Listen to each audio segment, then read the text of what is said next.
शिवोऽहम्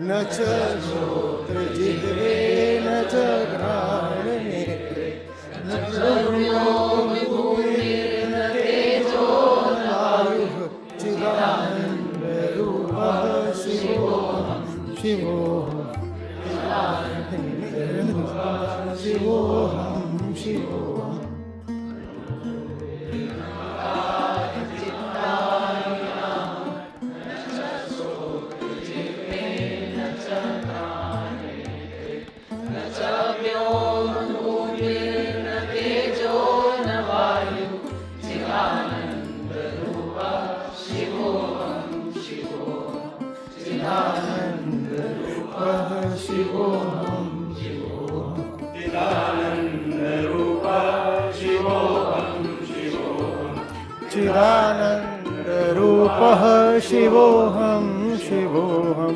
चिदानन्दरूपः शिवोऽहं शिवोऽहम्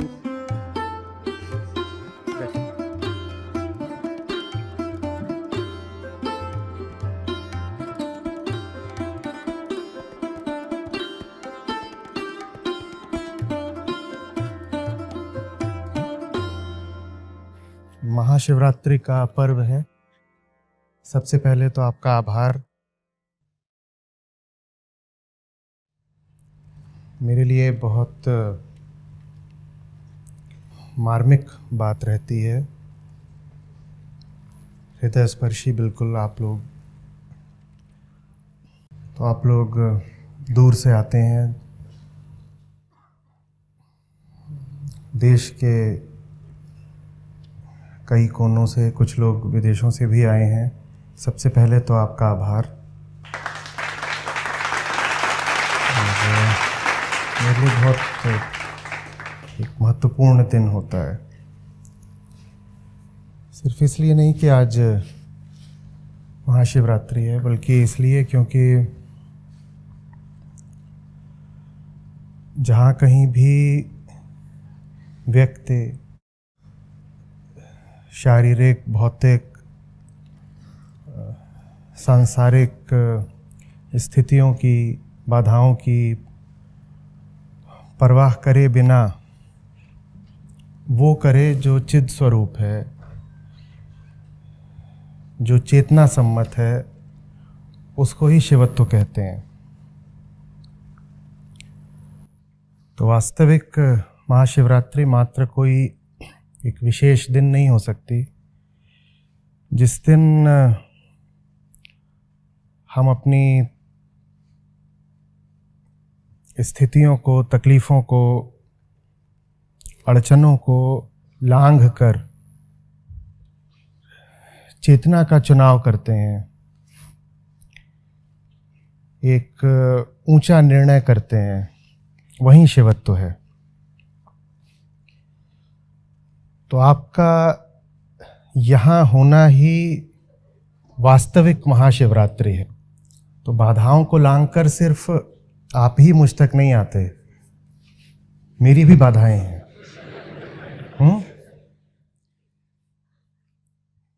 तो ऐसा नहीं सोचना चाहिए कि बात सिर्फ एक ओर से है, और मेरी बाधाएं बड़ी विकट रहती हैं। निर्वाण षटकम है, उसे स्वयं तक पहुंचने का आखिरी सूत्र भी माना जाता है, तो उसे आत्म षटकम भी कहते हैं। निर्वाण षटकम, आत्म षटकम। निर्वाण षटकम ही यहाँ पर प्रोजेक्ट करते रहिए। हम बात कर रहे हैं लांघने की, बाधाओं की। वो जो लांघने का भाव है वही शिवत्व का मूल है।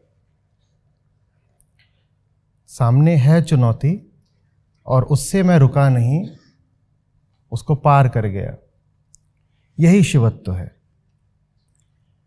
बाकी तो जो हमारी अवधारणाएं हैं, जो हमने रूप दिए हैं शिव को, शिव संबंधित हमारी जो कथाएं हैं, वो बस उसी मर्म का विस्तार मात्र हैं। तो निर्वाण षटकम का जो पहला ही श्लोक है, पहला ही छंद है, वो क्या करता है? वो नकारता है। किसको नकारता है? वो सब कुछ जो अनात्म है। इसीलिए निर्वाण षटकम को आत्मसूत्र या आत्म षटकम भी कहा जाता है।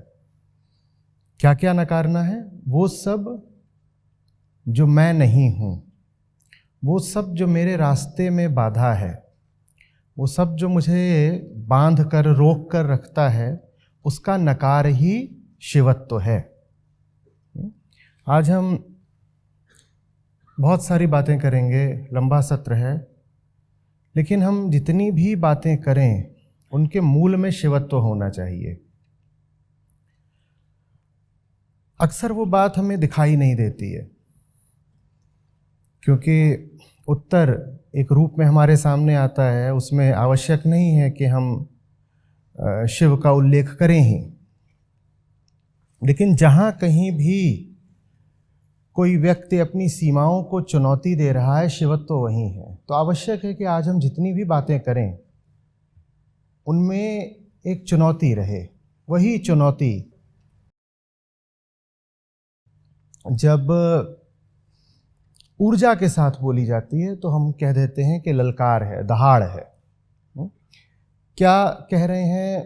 पहली ही बात, मनोबुद्धि अहंकार चित्तानि नाहम। अंतःकरण चतुष्टय होता है कि आप जिसको भीतर अनुभव करते हैं, अंतःकरण चतुष्टय,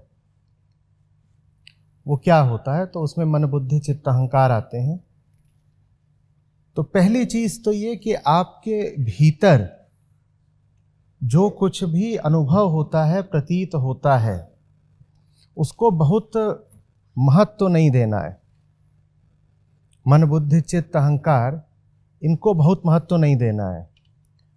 तो महत्व फिर किसको देना है? इनको हटाने के बाद एक शुद्धता बचती है। तो इनको हटाने के बाद मात्र एक शुद्धता बचती है, या बचनी चाहिए। हम में उस शुद्धता से प्रेम रहे, हम में उस शुद्धता से प्रेम रहे। यही शिवत्व का मूल है।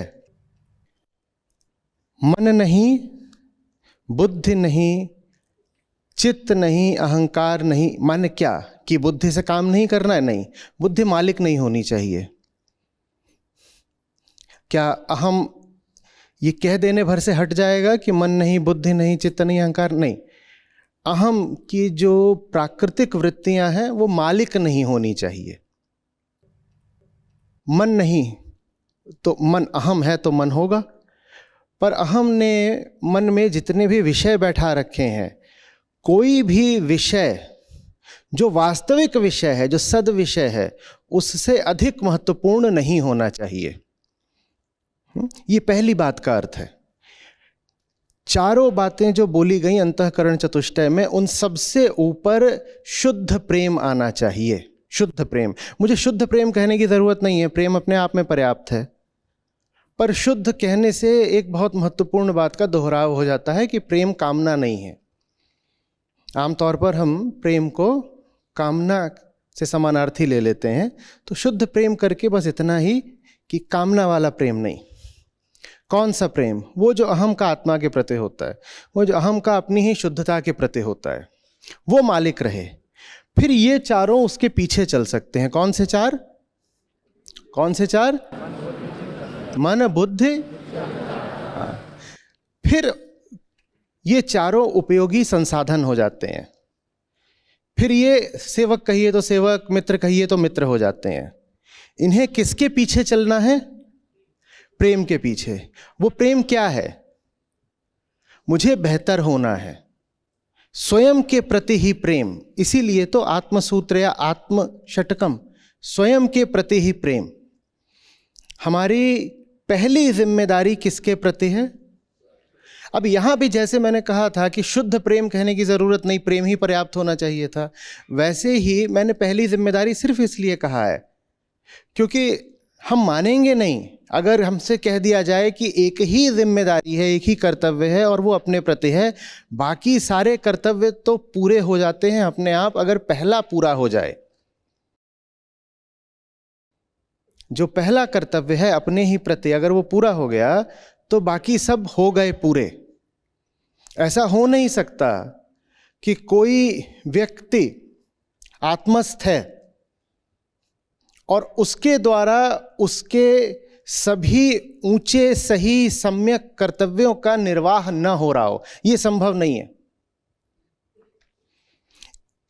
तो मैंने कहा आपसे कि पहली जिम्मेदारी वास्तव में वो पहली नहीं है, वो एकमात्र है। मनुष्य की एकमात्र जिम्मेदारी, एकमेव कर्तव्य मात्र अपने प्रति होता है।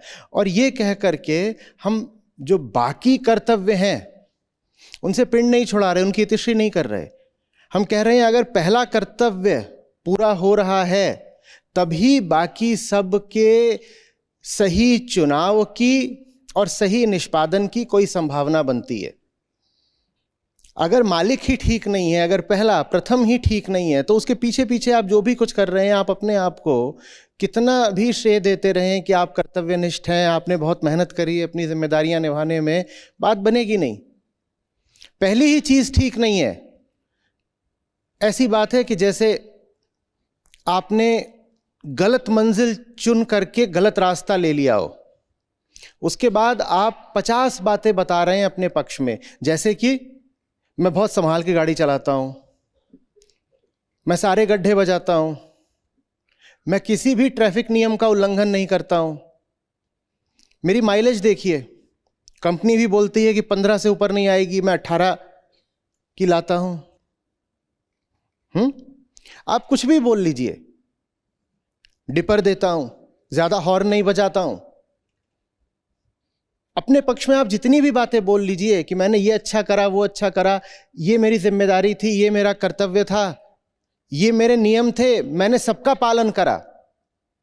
आपने करा होगा सब नियमों का, सब कर्तव्यों का पालन। आपने पहले ही कर्तव्य का पालन नहीं करा तो बाकी जितने पालन थे सब व्यर्थ हुए कि नहीं? हाँ। तो ये आम आदमी की जिंदगी होती है, ये आम संसारी की विडंबना होती है, इसी में उसका दुख है। वो मेहनत तो बहुत करता है, गाड़ी तो चल रही है ना, गाड़ी चल रही है, और गाड़ी चलाने में अपनी ओर से हम सावधानी भी बरत रहे हैं ना। कोई ऐसा नहीं है जिसके दिमाग पर कर्तव्य ना हो। बहुत महत्वपूर्ण शब्द है ये कर्तव्य, बहुत बार कहता हूं, सोच समझ के चुनना चाहिए। कोई ऐसा नहीं होता जिसके दिमाग पर कर्तव्य ना हो, कोई ऐसा नहीं होता जो श्रम ना कर रहा हो, कोई ऐसा नहीं होता जो कुछ पाने के लिए कुछ खो ना रहा हो। समय सब लगा रहे हैं, ऊर्जा सबकी जा रही है, कष्ट भी सभी भोग रहे हैं। तो हमें ये भाव आ जाता है कि इतना कुछ हम कर रहे हैं लेकिन जीवन ही हमारे प्रति अन्यायपूर्ण है, हम सब कुछ तो अपनी ओर से ठीक ही कर रहे हैं, फिर भी हमें दुख मिल रहा है, ये जिंदगी हमारे साथ नाइंसाफी कर रही है, ऐसी भावना आ जाती है ना। ये वैसी ही बिल्कुल भावना है कि सारे गड्ढे बचाकर चलाए, डिपर मारा, हॉर्न नहीं मारा, कभी भी जबरदस्ती लेन नहीं बदली, नियम कायदों को कभी तोड़ा नहीं, जितनी बातें सिखाई गई थी उनसे कभी डिगा नहीं, लेकिन उसके बाद भी मंजिल मिली नहीं। ये जिंदगी ही गड़बड़ है। तभी तो बुद्ध बोल गए थे कि दुख, पैदा होने का मतलब ही दुख है। नहीं, पैदा होने का मतलब दुख नहीं है, पैदा होने का अर्थ दुख हमारे लिए इसलिए हो गया है क्योंकि हम पहली ही चीज का सही चुनाव नहीं करते। जो पहली बात है निर्वाण षटकम के पहले छंद में वो यही है कि पहली चीज ठीक रखो, और इन चारों में से कोई भी पहला नहीं हो सकता। आपकी बुद्धि आपको कोई बात सुझा रही है, वो पहली नहीं हो सकती। बुद्धि कोई मालकिन है कि बुद्धि ने कोई बात बोली और आपने तर्क लगा लिया, बोले देखो बात तर्क सम्मत है इसलिए मैं मानूंगा, नहीं। लक्ष्य सही होना चाहिए। एक बार पता है कि मुझे पहुंचना कहाँ है, फिर बुद्धि लगाइए कि रास्ता क्या चुनना है, फिर बुद्धि लगाइए कि गाड़ी में और किसको बैठाना है, फिर बुद्धि लगाइए कि सामान क्या साथ लेकर जाना है। पहली चीज ठीक होनी चाहिए ना। जो मर्मज्ञ हैं वो बोलेंगे सिर्फ पहली चीज ठीक होनी चाहिए, बाकी की परवाह छोड़ दो। वही बेफिक्री है, वही तो प्रसाद है अध्यात्म का, कि एक साधे सब सधे। एक चीज ठीक कर ली, बाकियों की फिक्र छोड़ दो, वो अपने आप ठीक हो जाती हैं। लेकिन अभी हम बोल देंगे कि बाकी छोड़ दो तो हमें बड़ी चिंता आ जाएगी। तो मैं आपसे ये नहीं कह रहा हूं कि बस एक की फिक्र करो, मैं कह रहा हूं उसको पहला रखो, बाकियों को उसके पीछे रखो। मैं आपसे कह रहा हूं आप 15 चीजों की फिक्र कर लीजिए, सांत्वना, कोई समस्या नहीं। जो भी 15 चीजें हैं जिंदगी में, आप सबको अपना समय दे दीजिए, ऊर्जा दे दीजिए, अपनी सब जिम्मेदारियों का पालन कर लीजिए, लेकिन पहला इनमें से किसी को मत रखिए। ये तो हमारे सामने सिर्फ पहला श्लोक है। षटकम का अर्थ ही है कि कितने श्लोक होंगे? 6, और सबके सब मात्र नकार में हैं। सब बस ये बता रहे हैं कि किसको जिंदगी में अहमियत नहीं देनी है। पर बात यह है कि अगर हम सारे 6 श्लोक लेंगे तो आज फिर आपके प्रश्नों पर चर्चा नहीं हो पाएगी। नहीं तो बहुत अच्छा तो यही रहता कि पूरा निर्वाण षटकम ही ले लेते।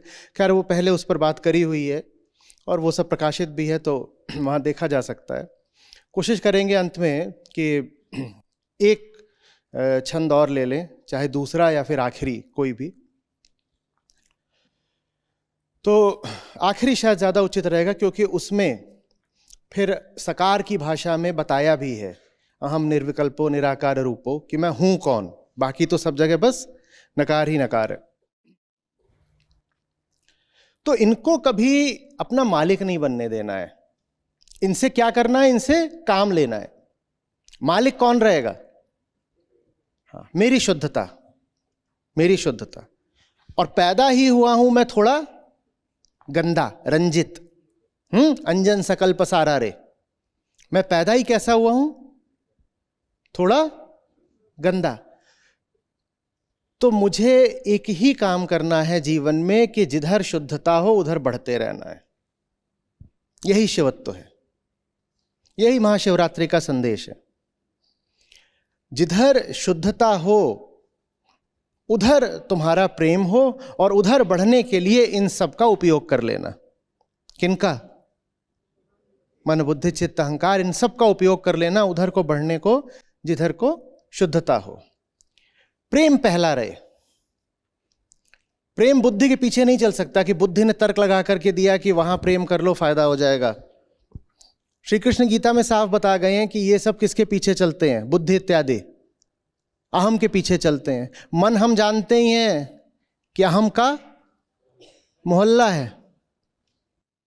अहम ने अपने चारों ओर जो आबादी बसा रखी है उसको मन बोलते हैं। बुद्धि अहंकार की सेविका है। चित्त में वही सब रहता है जो अहंकार को प्रिय होता है।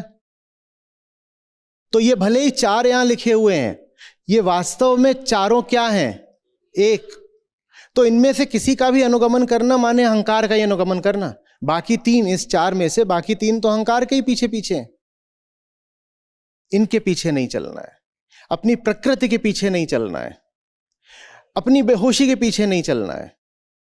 सिर्फ इसलिए कि कोई चीज शरीर सुझा रहा है उसका पालन नहीं करना है। सिर्फ इसलिए कि कोई चीज समाज से और परंपरा से आ रही है वो आपका कर्तव्य नहीं बन जाती। आपका कर्तव्य आपका प्रेम है। प्रेम ही प्रथम कर्तव्य है। मैं झिझक रहा हूं कहते हुए कि प्रेम ही एकमात्र कर्तव्य है, तो आप प्रथम लिखो।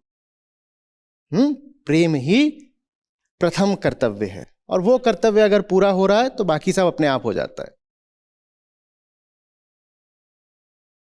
श्रोत्र जिह्वा घ्राण नेत्र, न च श्रोत्र जिह्वे न च घ्राण नेत्रे। न ये हूं न इनका विषय हूं, इनमें से किसी के साथ भी मेरा तादात्म्य नहीं है। जो कुछ भी प्रतीत हो सकता है वो मेरे लिए बहुत भारी नहीं हो सकता। जो कुछ भी अनुभव के क्षेत्र में आता है वो मेरी आत्मा नहीं हो सकता। जो कुछ भी दिखाई दे रहा है अच्छी बात है, दिखाई दे रहा है बढ़िया है, लेकिन ये सब कुछ अपने आप में एक अंत नहीं है। ये सब कुछ अपने आप में अधिक से अधिक साधन है, माध्यम है। कुछ दिखाई दे रहा है, कहीं पर कोई गाड़ी खड़ी हुई है, गाड़ी अपने आप में अंत नहीं हो सकती। आप गाड़ी खरीदने जाते हैं, थोड़ा विचार करिएगा, होना तो ये चाहिए ना कि हम सोचें कि हमारी असली आवश्यकता क्या है और उसके हिसाब से हम गाड़ी का चयन करें। हमें पता होना चाहिए हमारी मंजिल क्या है, उसके हिसाब से जीवन में गाड़ी आनी चाहिए, ऐसा ही होना चाहिए ना। लेकिन उस पल को याद करिए जब आप शोरूम में खड़े होते हैं और सामने एक चमचमाता नया मॉडल होता है, उस वक्त मन पर क्या छाया होता है, ईमानदारी से बताइएगा, मॉडल या मंजिल? यही समस्या है, मॉडल मंजिल पर हावी हो जाता है, जबकि मंजिल को निर्धारित करना चाहिए कि जीवन में मॉडल कौन सा आएगा।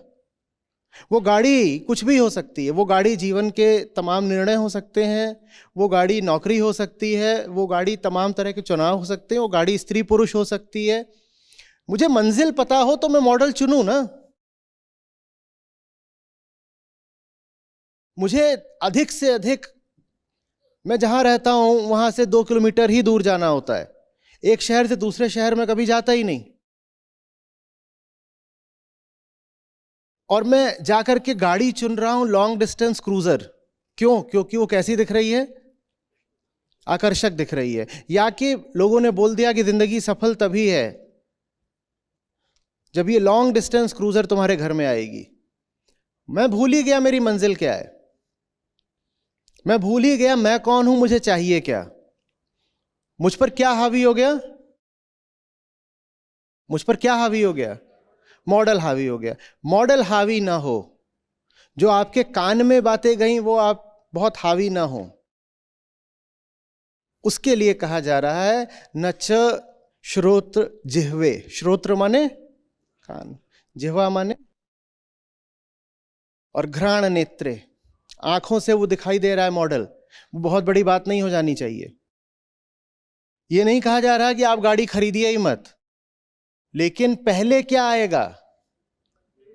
पहले मंजिल आएगी, मंजिल से तय होगा कि मॉडल कौन सा घर आएगा। फिर याद करिए जब आप खड़े होते हैं किसी बहुत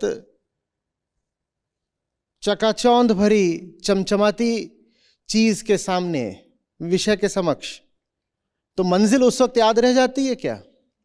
ये कितनी अजीब बात है कि जिसको जीवन में आना चाहिए था आपको मंजिल की तरफ ले जाने के लिए, वही आपके जीवन में आकर आपको मंजिल से विमुख कर देता है। मॉडल किस लिए है गाड़ी का? कि जीवन में आए और आपको मंजिल की तरफ ले जाए, मॉडल इसलिए है ना। लेकिन जब आप मॉडल के सामने खड़े होते हैं, वो क्षण होता है जब आपको मंजिल बिल्कुल याद नहीं रह जाती। तो आपको मंजिल से ही किसने दूर कर दिया? मॉडल ने, जबकि मॉडल होना चाहिए था मंजिल की तरफ ले जाने के लिए। तो इसलिए मना करा जा रहा है। ये बात थोड़ी है कि नाक बंद कर लो, मुंह बंद कर लो, कान बंद कर लो। नाक, आंख, कान सब बंद कर लोगे तो वो जो सामने गाड़ी खड़ी है उसको चलाओगे भी कैसे? इनको बंद करने की बात नहीं हो रही है। लोग सोचते हैं कि ये वैराग्य का सूत्र है। ये वैराग्य का सूत्र नहीं है, चेतना का सूत्र है, प्रेम का सूत्र है। निर्वाण षटकम को वैराग्य से जोड़कर हम लोगों को शिव से दूर कर देते हैं। शिवत्व का तो अर्थ ही है प्रेम। मंजिल दिल में लिए आंखों से मॉडल को देखता हूं, क्या? फिर आंखें जो भी देखेंगी ठीक है, मॉडल आंखों से दिखे, दिल में तो मंजिल ही होनी चाहिए। उसी मंजिल का नाम शिव है।